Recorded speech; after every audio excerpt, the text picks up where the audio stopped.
most people got this one right. This should be a nice, easy one. So, is the writer's son has just had his 2nd birthday true? No. Why is that not true? He's just turned 1. Good. So you can eliminate that one. You can cross that one out on your actual script. It took a while for the writers to feel close to his son after he was born. Is that true or false? False. Why is that all false? He felt like he was always part of the family. There you go. It's that statement, isn't it? He felt like he was always there.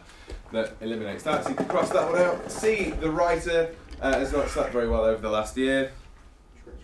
True. And what bit supports that statement? I haven't slept for a year. Yeah, I haven't slept for a year. So that's explicit, isn't it? What are the 2 different types of information? There's explicit and implicit. And what does that mean, George? It's like hidden, a bit more hidden in there, but still. There you go, hidden in there. You have to read between the lines. Not stated clearly, but implied. It takes a long time for the boy to eat his porridge. True, yeah. He does state that. And what does he say that suggests that? Because it doesn't explicitly state it takes him a long time to eat his porridge. Liam? Entire galaxies have been born and thrived and withered and died in time taken into your mouth. That's the one. Great. The writer thinks that his son has grown quickly. True or false? True. And the whole thing's implicit there, isn't it, in that first paragraph. The boy has not yet learned to walk. True or false? False. There's nothing in there, is there, that says that.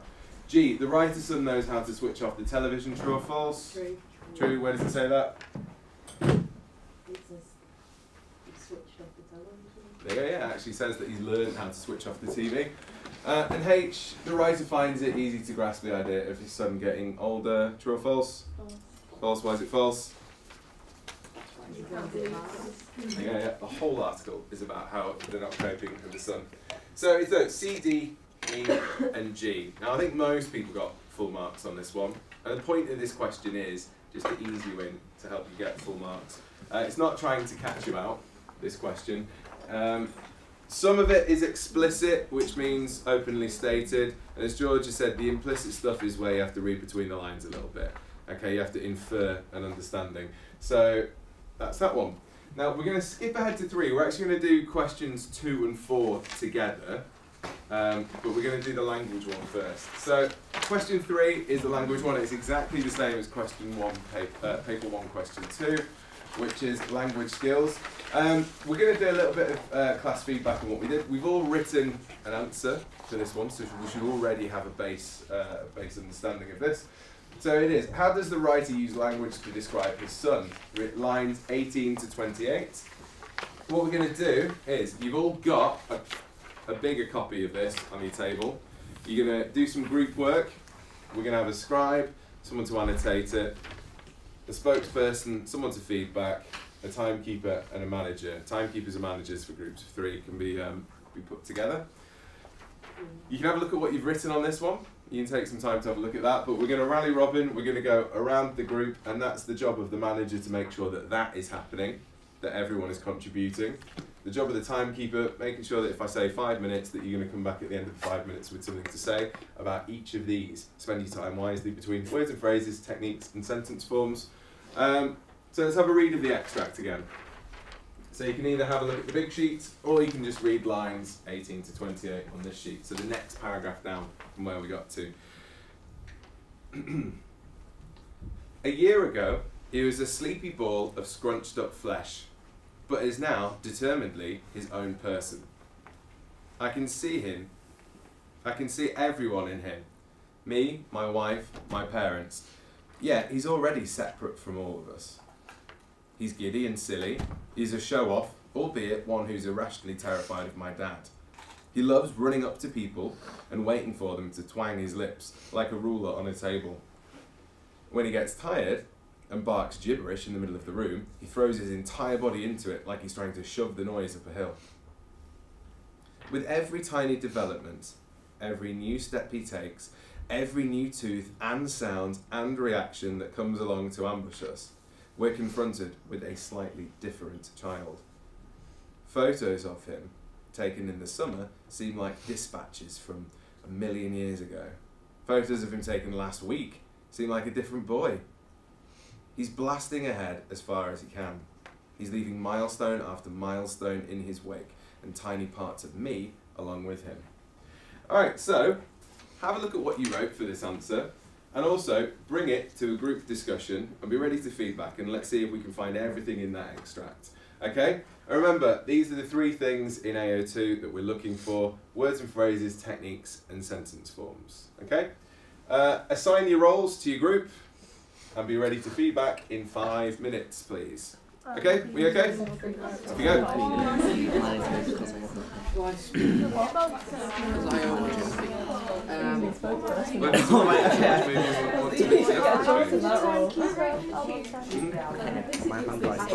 Okay, you can annotate, so scribe, you can annotate, write your findings on this sheet to help the spokesperson out. So are we literally just picking out what we've written and rewriting? Where's the big sheet? You need that for you. Right, who's going to be described? Who's going to write now? Yeah, I didn't write that. I did. Who's going to do the writing? Yeah. Stevie, do you want me to I haven't scribe? got anything Yeah. words and Who's phrases going to do the talking? or sentence forms. Luke, So can you do that? you can ask me about techniques, but that's Yeah. about as far as it'll go to. I feel like an informal Finding words and phrases. yeah. To make sure that everyone's going around the country as well. Okay? You do that? One was from whereas in social media uses negative and not along with his job. Refuse to know the side. Yeah, it's This like shows the reason he's quite silly. Like he's You want to way yeah. What kind of word is it? How can you not read your handwriting? It's of how parents emotionally feel towards their children. Wait, the whole Trinity. Is it something else as well? He makes a noise. It's an onomatopoeia. There you go, it's onomatopoeia as well. So we can really focus on that word. What does the whole quote say? Tell us as well. So we can analyse the whole quote before we zoom in on that word. He loves running up to people and waiting for them to twang his lips like a ruler on a table. Good. And is there a general technique that's being used there? Similar. Good. And how do we know it's a symbol? Now what does that, if you can link this back, how does that describe the song? I just thought about how you would do that. Lively, that's the point, isn't it?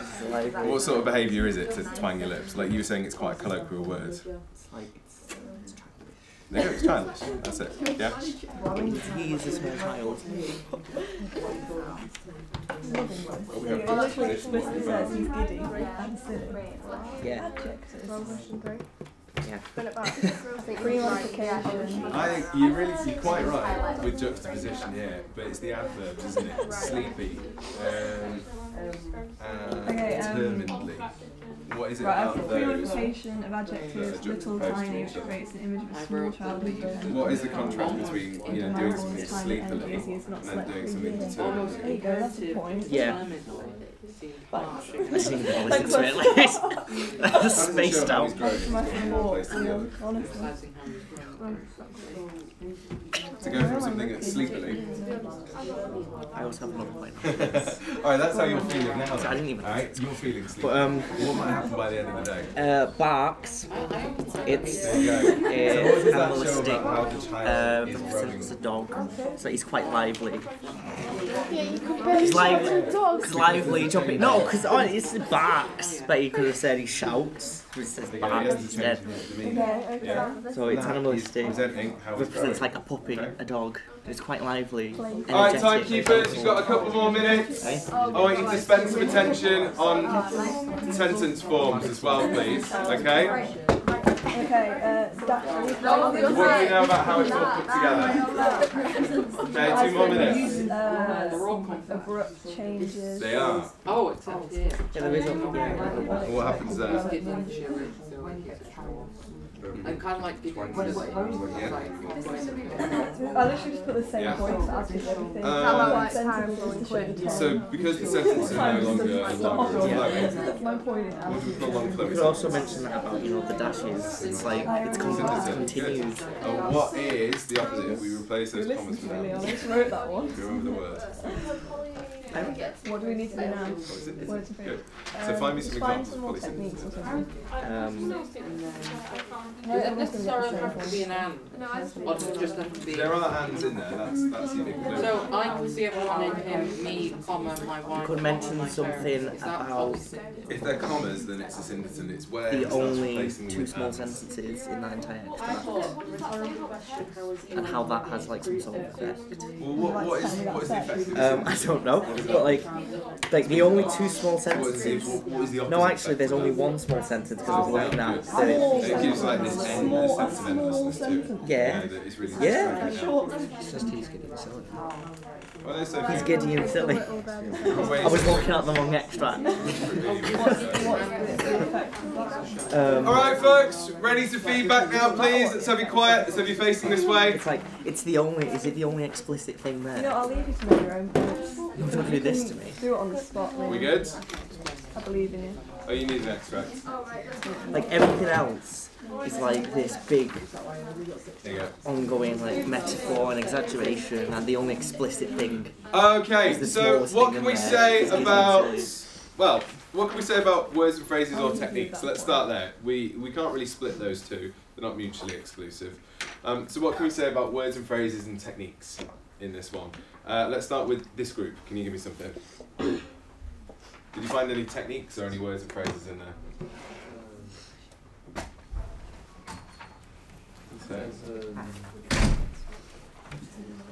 You are Anton? You're on that table next to Luke. Don Luke? There's a triple where it says me, my wife, my husband.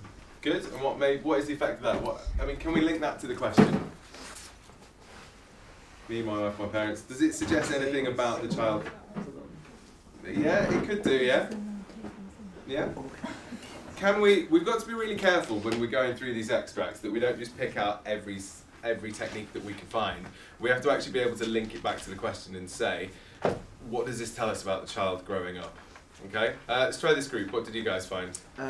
We have a personification with the use of barks, because it's quite animalistic. It's making the child out to be like a puppy or a small dog, to show that he's playful and energetic. Okay.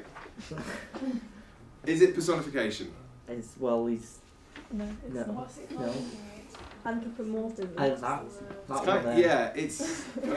Alright, anthropomorphism is giving an animal human qualities. Is that what we're doing? No. What's the The other opposite one. of that? Human animal. Anti-anthropomorphism. It's just a metaphor. So what's that suggesting about him then? He's playful, energetic, wild. There you go. Playful, energetic, wild. All of those things, that is how we can link it to the child growing up. Remember the question is, what is this telling us about how the child is growing up? So we've zoomed in on perhaps that verb, barked, haven't we? Bark gibberish. What else have we got? Let's talk, this group. What can you feedback with? There's juxtaposition in the adjectives at the start. It says he was a sleepy, fall, scrunched up flesh, but then it changes to determinedly his own person. Good. Now, which specific words create that juxtaposition? Like sleepy and the adjectives. Good, yeah. It's here. We've got like the adjective, the sleepy ball of scrunched up flesh. And then what word is it that actually contrasts to that? Determinedly. Okay, so it's this one, the adverb determinedly, that contrasts to it. Now what does that show about how the child is growing up? It shows like he's changing and it's like getting older and more himself. Good, it's as they're growing up, you can see that change in that person, that contrast. Now, we sort of missed the big one here. A year ago he was a sleepy ball of scrunched up flesh. What technique is that? There you go, it's a metaphor, because he's not actually a scrunched up ball of flesh. They're just talking metaphorically to suggest that, you know, he's just like this small little vulnerable child. He's not quite a person yet. He doesn't have an identity. You know, it's the identity that he's grown into that's the important thing here. That's good. This group, can you give me something about sentence forms? Is it within the whole thing? Yeah, whole extract. Do you have something? Oh, okay. So, in the I can see everyone in him section. At the top here. Yes, they Yeah. use it's a syndeton. And Good. it's very fast and flowing. And what is a syndeton? I can see everyone in him, me, my wife, my parents, yet he's already separate from us all. It's when you've got long, complex sentences. Good. It's where the sentence... Kind of like, it sounds quick. It sounds quick. And what is making it sound quick? The commas. The commas, good. It's where, instead of conjunctions, you use the commas. And how does that mirror the child growing up? What's the point for that bit there? Because he's gone from the sleepy ball of flesh Yeah. to terminally his own person. That kind of demonstrates it. There you go. It demonstrates that he's growing up quickly.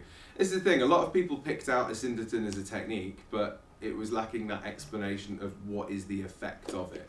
Okay? Rather than just saying the extract uses a syndeton, that's just feature spotting. You don't get the whole credit. You've got to actually say why and how. What is the effect of that? Now, for extra marks, what else did we find as we go down? Yep. I think it's called a polysyndeton. Polysyndeton. When it's like and. Good. What is polysyndeton? We mentioned this one yesterday. When it's like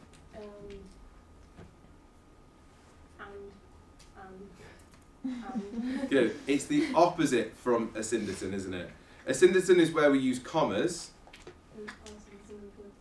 Polysyndeton is and. Now, what is the effect of replacing those commas with and? Well, it says that that comes along to ambush us. So they're like the two ands. It's like with every tooth and sound reaction. It kind of like emphasises the ambush because it's like going at them. Good. Yeah, it's like relentless, isn't it? It's this bit here that we're referring to. This paragraph. With every tiny development, every new step he takes, every new tooth and sound and reaction that comes along to ambush us, we're confronted with a slightly different child. Now, it's these bits here, every, and, okay? It slows the sentences down, it makes it more monotonous. Now it's like the bump in the road here. And we've got a bit of a contrast from the longer flowing asyndic sentences here to the more interrupted polysyndic sentences here, okay? Now again, what is the effect of that? To show like the ambush, like you said, like the bumpy road, and like how it's basically like describes how he is going up through like that.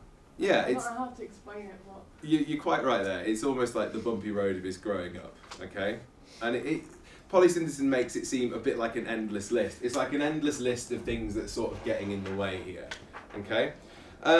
Group over there, what did we notice about the language that's being used, particularly around this area? Did we spot anything here? Every is repeated. There you go, yeah, we've got repetition as well, which would be a similar sort of effect that we can link into that point. Which could show the constant attention that parents give to their little children, when they're little, which sometimes could fade away as they grow up. Good, I like that. I like your explanation there. Anyone find a semantic field? Is any sort of thing created? Yep.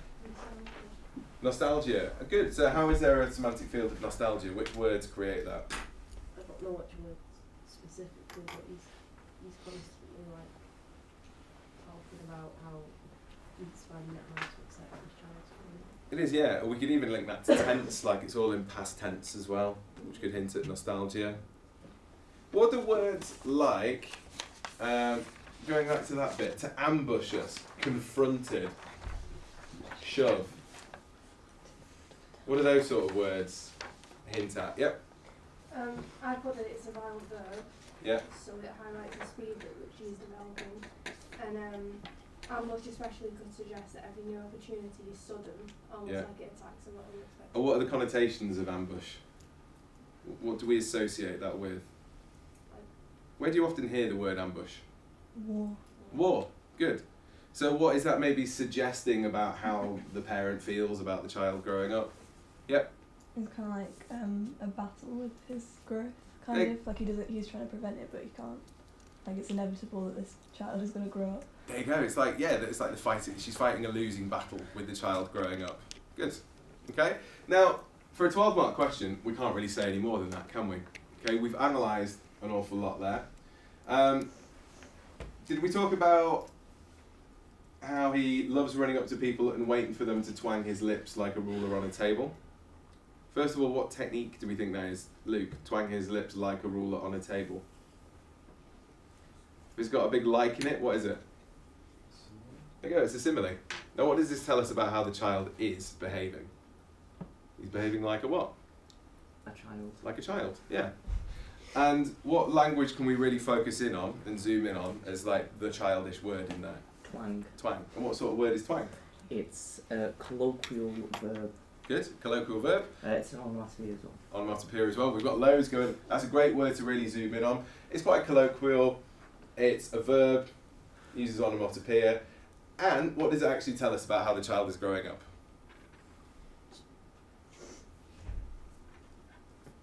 It's going through the normal stages of childhood. There you go, yeah. There you go, it's just going through normal stages of childhood. Okay, and that's a good word to actually zoom in on. So we can't really write too much more than that for a 12-mark question, can we? Now, let's go back to question 2, because remember, question 2 and 4, this is where you actually have to compare the two sources. Okay? We will probably not finish this one off today, but we'll at least start it today. This one will lead us into next lesson. So, can I have a volunteer to carry on reading the rest of the source? We got to line, what line did we just get to? 28. 28. So can someone start reading from 29 onwards? George, do you fancy it? Oh, sure. 29. He will never again be the tiny baby who nestled in the crook of my arm, sucking on my little finger in the middle of the night when his mum slept. Nor will he be the baby amazed by the taste and texture of solid food. Soon enough he'll stop being the baby who totters over and rests his head on my shoulder when he gets tired, or laughs uncontrollably when I say the word teeth for reasons I don't think I'll ever work out. But I've had a year of this, and it's okay. He's never going to stop changing, and I don't want him to. This sadness, this constant sense of loss, of time slipping just beyond your grasp, is an important part of this process. He won't realise this, of course. He's got years of unbroken progress ahead of him, where everything will always be new, and he'll keep obliviously brushing away all of the silly old fools who tell him how much he's grown. One day it will creep up on him. Years of his life will pass in a moment, and he won't be able to understand where they've gone. But it's okay. You can't hoard time. You just have to make the most of what you have. Okay, so that's the first one. Now, question 2 is asking you to compare this source to the Victorian source. And it says, write a summary of the different activities the boy in source A enjoys and the boy in source B enjoyed when he was young. Okay, so the next source, if we have a look at source B, so activity, just stuff that he does, you know, normal stuff that a child does when they're growing up. So be on the lookout here for activities. Alright, so source B, this is an extract from a Victorian newspaper from an article from the 1800s. The writer explores how she feels now that her son has grown up. So again, similar sort of style. I think they're both newspaper articles, aren't they? Okay, boy lost. He had black eyes with long lashes, red cheeks, and hair almost black and almost curly. He wore a crimson plaid jacket with full trousers buttoned on, had a habit of whistling, and liked to ask questions. He was accompanied by a small black dog. It is a long while now since he disappeared. I have a very pleasant house and much company. My guests say, "Ah, it is pleasant to be here. Everything has such an orderly, put-away look. Nothing about underfoot, no dirt. But my eyes are aching for the sight of cut paper upon the floor, of tumble-down card houses, of wooden sheep and cattle, of pop guns, bows and arrows, whips, tops and go-karts. I want to see crumbs on the carpet and paste split on the kitchen table. I want to see the chairs and tables turned the wrong way around. Yet these things used to fret me once. They say, 'How quiet you are here. Ah, one here may be at peace, but my ears are aching for the pattering of little feet, for a heavy shout, a shrill whistle, for the crack of a little whip, for the noise of drums and tin trumpets. Yet these things made me nervous once.' They say, 'Ah, you're not tired at home. How delightful to be always at liberty for concerts, lectures and parties. No responsibilities for you.' But I want responsibilities. I want to listen for the school bell of mornings, to give the last hasty wash and brush. and then to watch from the window nimble feet bounding away to school.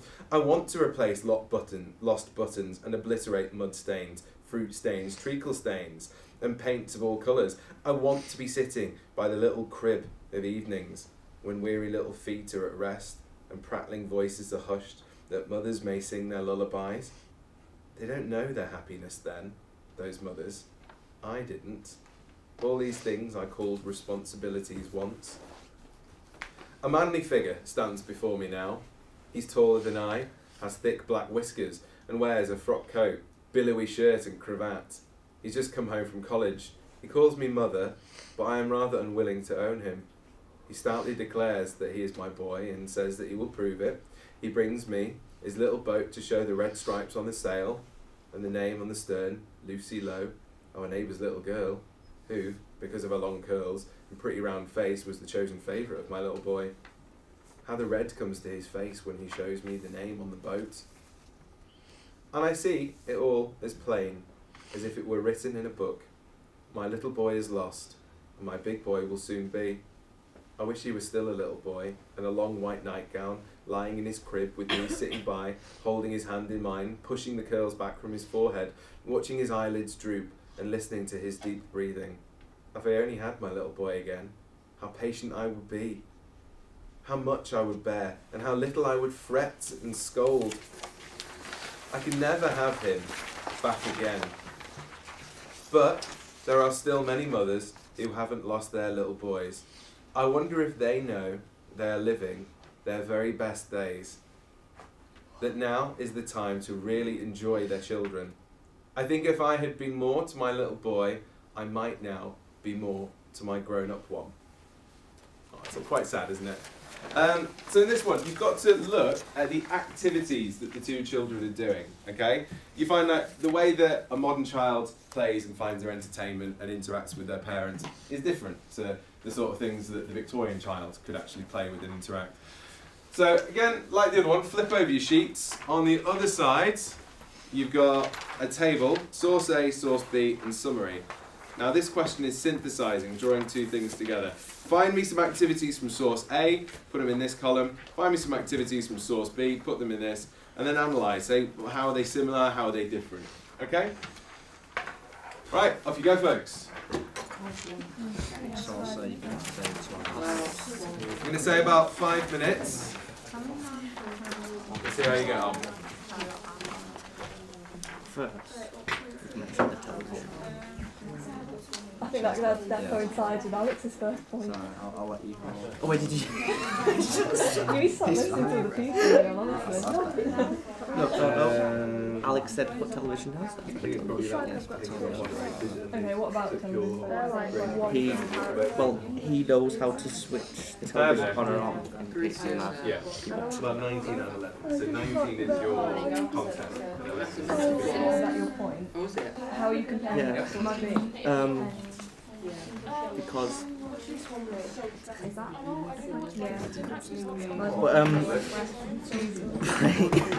look, it's like the boy in source B, it says he's like he plays with toys basically. Whilst the boy of source A, can someone help me out here? The boy of source A, I think we'll go with Alex. yeah, what? Alex, I just gave a call. Conversation with the dad actually playing with his child. Source B was There you go. So find me that quote, put it in the box. you just need to find And then find some sort of similar things that the other child does. Like maybe like the background someone and Yeah, now when we draw them together, you can just put quotes in it, and then just put the summary in that final box. See, that's what I was saying. back in the day. Back in the 1800s. That is the point that I was. You're reminiscing to the 1800s? Yeah, just when I was young. Just when you were a girl. Alright, do we know what we're doing? Yes. So, find me some quotes from source A.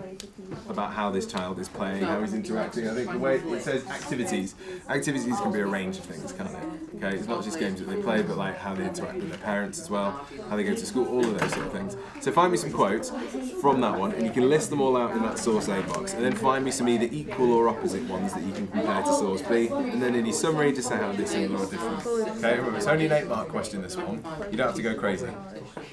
You save that for 4. Okay, that's where you put them all in. I have quite an abstract one. Okay. I love these. Don't worry, right? It doesn't involve coffee or anything like that. Okay. How artistic it is. What does the kid learn to do with it? Right? So you know how like it's in different time zones, okay? And this woman who's voting this newspaper, there you go, yeah, she would have been someone of like a higher class. How do you know that? Yeah, because I mean they're not gonna get like a poor woman to write in the newspaper. They might do. They might do, but they're not that educated. But like they wouldn't be that educated based on stereotypes. Oh, go on, tell me. But anyway, just assuming, okay, like this child here would have been like quite privileged and quite spoiled in his own way, whilst this child. You're saying that like the fact he was more privileged, maybe lacking in emotional privilege. Yeah, that is my point. And then how do you think that's source A? Because source A is like source B has any source. Yeah. And not. And then the TV's just more there. longing to have source B. Yeah. Okay, find some quotes. Alright, we'll have feedback in. We'll have feedback in a couple of minutes. I'm proud of you. That was We'll save these for tomorrow as well, because question 4 is the big one that this leads into. Yeah. Okay, a couple more minutes. And like I long for stuff like that. What was the point in source B about? Just the toys and stuff. Yeah. No, it wasn't. It was. I like that. Yeah, the independent. I've not really The first point that you made was about the fact that she didn't bother. Yeah, the fact she didn't bother and the memories and what's Okay, make sure we get these quotes actually written down. Yeah, we've got the other guys helping out. Well, I mean, you could mention the thing where. If we do the bit where she doesn't really bother with him much as a child, for the second point that you just made, and the first one just saying that they have different versions of entertainment, like he's more, the way she's describing it, like, and likes to ask questions, like he's already more mature, he's more inquisitive, he's less like childish, silly, you know what I mean? If we make that the first point, and then the second one, like the differences in emotions for parents. Yes, I just Okay, stuff which that one I have you got there? on the floor. Oh god.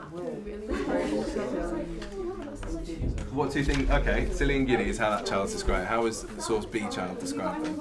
He uses like negative emotive language to show how he feels towards it. Whereas source A uses positive emotive language. So how does that show about how they're behaving differently? And then I put, it shows the reader the contrast. Yeah, what is the contrast though? Of how parents emotionally feel towards the child. Because at first, it's like how love and happiness. And How can we link that to the activities of the child though? Because you're on the right line, but if you left it there, it's not linked to the question, is it? Oh, this pen. Wow. It's about, can we help out? How can we link that to activities? Please? How can we link these quotes to activities?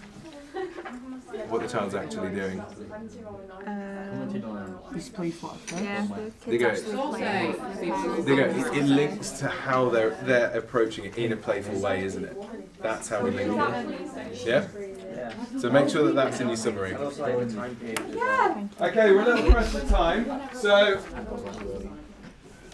what quote?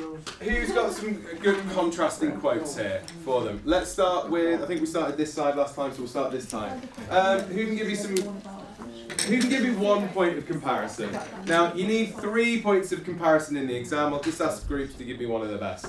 Okay, so this group. Let's start with you guys. You can see how Source A is a lot more modern than Source B because of the things that he pays for, because he does it switches off his television. There you go. So it's about technology, about how the things that the child is playing with is more modern in source A, because we've said that he has learned how to switch off the television. How is that different to source B? What quote would support that one and say that it's the opposite? He plays with like wooden toys. Yeah. He's talking about the boat and stuff. There you go. It's more the traditional. traditional, yeah. It's like wooden. What? Sheep and cattle. Sheep, cattle, wooden. Is it a wooden No, it's boat? wooden sheep and cattle. Wooden sheep and cattle, yeah. So all of those toys are a lot more basic. So there's a lack of technology for that child.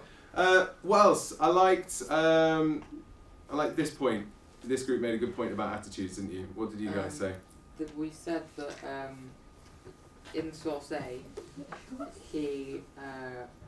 he plays with people and, you know, twangling lips and doing all that stuff. But in source B, he plays with toys, and that shows how the Victorian boy was a bit more independent, left to play with his toys rather than interacting with other people. I like that. You've gone sort of like the Victorian child was more independent in his play, whereas source A, the child who actually played with people, was more sociable, we would perhaps say.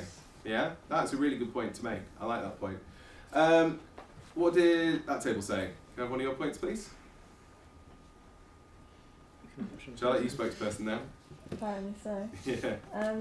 In source A, the father is shown to have a lot more memories with his son.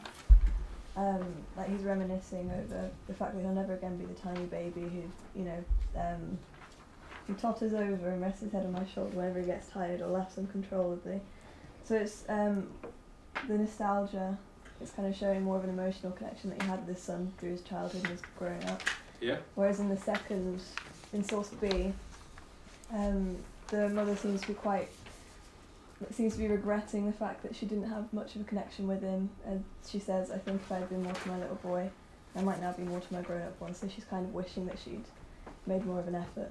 That is a fantastic point. It's about the nostalgia. But is it a question 2 point? No, it's not. That's a question 4 point, isn't it? Yeah. Now you could use that. We can actually follow that one up for next lesson, because we're going to be looking at how we turn question 2 responses into the bigger question 4 responses. What you said is brilliant if you wrote it for question 4. And I think that's points about what he actually did. Yeah, it's about what he actually did, the physical activities that he does. You know, like the technology, you know, the actual toys that he has, with the way that he plays, the relationship that he has, you know, things like that are more for this question, but you can develop those. So I like the point, and if you say the exact same thing next lesson, we're on to a winner. All right, we'll do question 4 on Monday. So can we pack everything away, please? Can we make a pile of exam scripts and sources, please? So exam scripts on this table in this pile, What do you mean? How do and I then sources on this pile. I don't know. I don't know.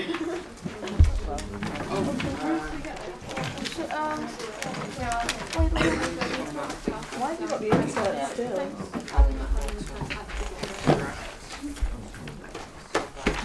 The old paper too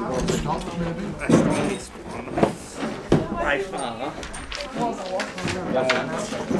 Because I like missed that.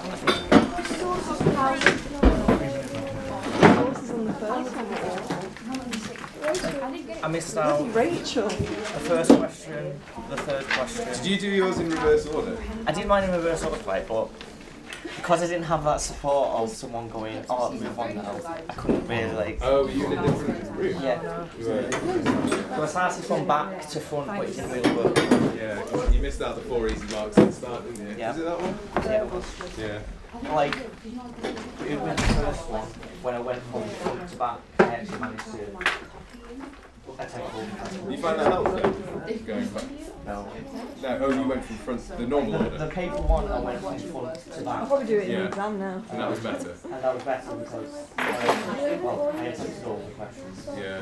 But this one, we went back and forth. Oh, you put the wrong quotes in. Ignore that way then. It's funny, as much as I've heard it. Alright, pack away folks. Can we make a pile of exam scripts and a pile of sources, please? Yeah. Here we go. Alright, well done folks.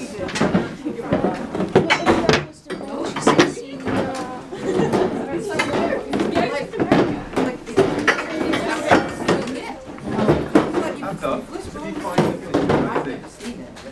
finally done it? Because I haven't seen you in like... Aside from what, like, I've got the You're book. gonna- I don't want to watch it. I'm gonna Aside from like, you know, little clips and stuff. I'll send you it. No, that's why it was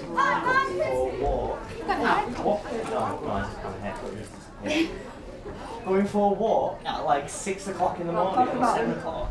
Stand in my outside, please. I think I had Just line up sensibly. on my She was doing eyebrows. No, it wasn't. I had 15 alarm, then one at 5 to 6, one at 6, one at 10 past 7, one at 20 past 6. Have a good weekend, guys. See you later. See you later.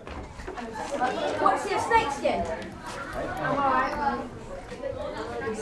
Oh, yeah. Oh, well, in a minute, Harry just went outside. Harry's getting the foot. It's alright, miss. Yeah, really good, Tom. Right, one minute. Do you know how to turn this off?